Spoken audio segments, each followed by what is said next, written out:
Today in the halls of Congress, President Trump's signature legislation is being crafted and debated. The House Homeland Security Committee is a major piece of this policy agenda. Arizona Congressman Eli Crane serves on the Homeland Security Committee, and he joins me now. Representative Crane, DHS is offering people $1,000 to self-deport. What do you think of the idea?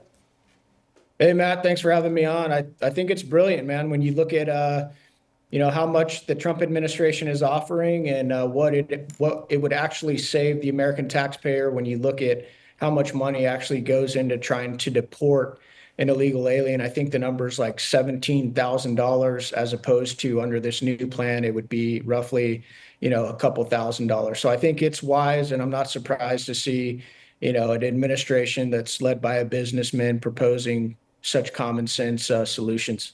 Do you think the images of criminal gang members arriving in Sacat prison in El Salvador send a message to illegal alien criminals in the United States that self-deportation is the best option for them? I think so, Matt. I love to see it. I can't believe how many of the Democrats are melting down about this, or how many judges are trying to stop President Trump from exercising his constitutional powers and also doing what the American people elected him to do. So Democrats allowed these open border policies to bring upwards of 20 million people into the country. It seems that what they want are 20 million trials, like individual, judicial exercises on each of these folks, which is totally unfeasible. Like, what do you think is the appropriate amount of due process before an illegal alien has to go to their home country? Well, I just think it's interesting, Matt, that many of these folks who jumped the line to get in here while, millions of people are trying to go through the process legally now want, due process on their way out. And, I think that they should be put on a plane and sent back home. That's what I think. So you're on the House Homeland Security Committee. What do you think is the best thing in legislation that your committee is contributing to the big, beautiful bill in the reconciliation process? Well, Matt, as you know, this has been a hallmark of the president during Trump 1, Trump 2, to make sure we not only secure our border, but to get folks out of here that are criminals and shouldn't be here in the first place out of the country. And so we just passed out of Homeland Security last week during markup, a very robust bill that would not only, finish securing the wall, but train new Border Patrol agents, provide a lot of technology at our ports of entry, and to deal with drones and all the other things that our Border Patrol agents are facing. And so, I'm really happy about the work that the Homeland Security Committee has done, and I think it's going to keep a lot of Americans safe. The border is, of course, just one part of Homeland Security. There's also network security, a lot of resilience work that DHS performs. Some of that has been deemed duplicative. Some of the network security got converted into censorship.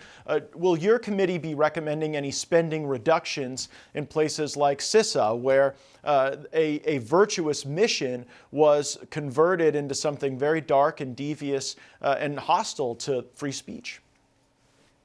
Well, we really haven't crossed that bridge yet, Matt, but I won't be surprised. Keep in mind, though, as you know, that the new president has installed his leadership over these agencies, and I don't think you're going to see the same type of censorship under this administration that you saw under the last one. So that's one of the many great things about re-electing President Donald J. Trump. I think that the average American looks at the DOJ experience and is probably most offended by the way USAID spent money on frivolities, on things that were hostile to American and Western interests. You were the very first congressman leading the fight to cut USAID funding. I think over 140 Republicans voted against your amendment to reduce funding for USAID. In this big, beautiful bill, now that USAID has been exposed through DOJ, will there be reductions in funding in that type of foreign aid? I'm hoping there will be, Matt. I believe that that's where the conference is headed on this. We haven't worked out all the details on this. Obviously, we know we're not going to get everything that we want because we're working under the paradigm of one big, beautiful bill. But, I'll be shocked if my conference, after seeing not only what you and I saw when we were leading the efforts to defund and USAID by about 50% last Congress, but now that Doge has gone through and done a more forensic pass on USAID and that agency, I would be shocked if any Republicans tried to say